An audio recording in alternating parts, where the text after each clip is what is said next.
Hello and welcome to the second part of changing a timing belt on a Chrysler 3-liter dual overhead cam V6. Now, I have it in the last part. I got engine mount off, bracket, plate, and the timing covers and everything off. I dismantled it. Sorry about the dog in the background. And now it's time to put it back together. So, as you can see, here's our crankshaft, and I'm pretty sure, I'm going to look this up, obviously, but I'm pretty sure right now that the timing mark is probably the, if it was well designed like the plate with, like this power steering pump was, the timing mark will be the, Woodruff key here, probably. And it will have to line up with this arrow. And I gotta figure out how the cams line up on the timing mark with those arrows. So I'll be right back after I do just a bit of Googling to figure out how to do this. Okay, so according to this diagram on my phone here, there are timing marks on the alternator bracket, the timing belt cover, and there's one on the crankshaft sprocket. So I'm glad I looked this up before putting this together. So if we grab our let's turn the phone off. Let's turn the flash back on. And if we look on the alternator sprocket belt, we do in fact see a timing mark. It is right there. I will circle it using the InShot app. There you go. That is in fact a timing mark. And there's a second timing mark. I have to find it on here. But it looks like someone's done this job before because it's filled in with... Yeah, there it is. Someone's done this in the past, which I'm very surprised. Because there's yellow paint in it. So that's actually really good. That's actually very helpful. But I have to figure out where top dead center is on this, unfortunately. So this is going to be fun. Okay, I'm on this crankshaft. And I do not see a timing mark. I just don't see one at all. There's no timing mark there. I'm gonna have to look it up. Oh, what is this? All I see are a 6, a 7, and a 1.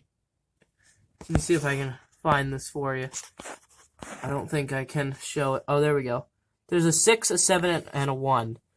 That's all I can see, except for this Woodruff key.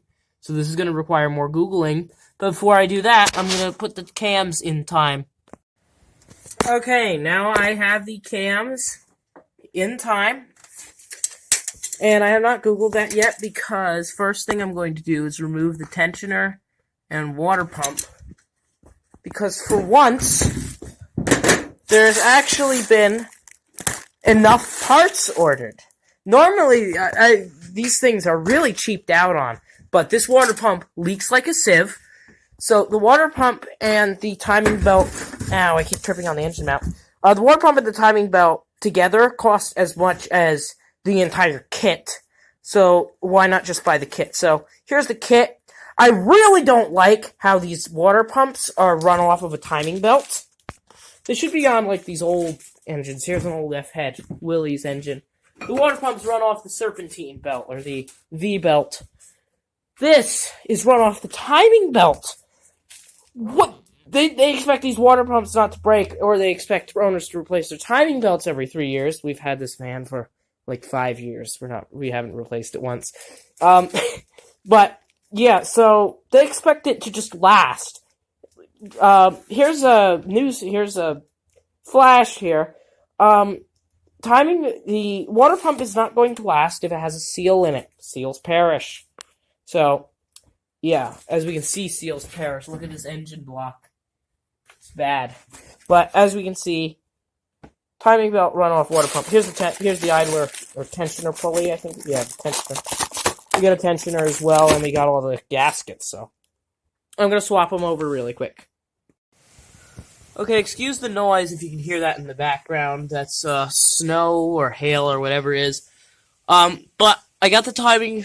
not the timing belt, the water pump on after 3 hours of doing that, because that job is I've never had to replace a water pump that was that bad, but I did get it replaced, and now I have to put all the rest of the bolts in because it's only held in by a few bolts right now. And I'm going to put the new idler on. Okay, I got the water pump and tensioner pulley on. And what I'm trying to do is put the belt on now. So, here is, according to my Chilton's Chrysler front-wheel drive manual here, which actually, yeah, this is, it goes from the crank up to this camshaft, down and around the, so the flat side goes on the water pump, as it goes up, and then the flat side again goes on the tensioner pulley. So let's route this belt. Okay, that was a bit hard, but it's on there. Now I'm going to manually turn the engine over by hand, and see how this works, because it's at top dead center right now, number 1.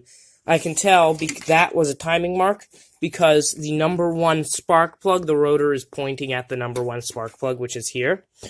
So, it's at top dead center now, and to make sure it's all bed in, I'm going to turn the engine over twice, just to make sure it all works, and I didn't mess anything up, because if I'm going to, do this, I'm going to make sure it works before I put it all back together and find out that it doesn't work.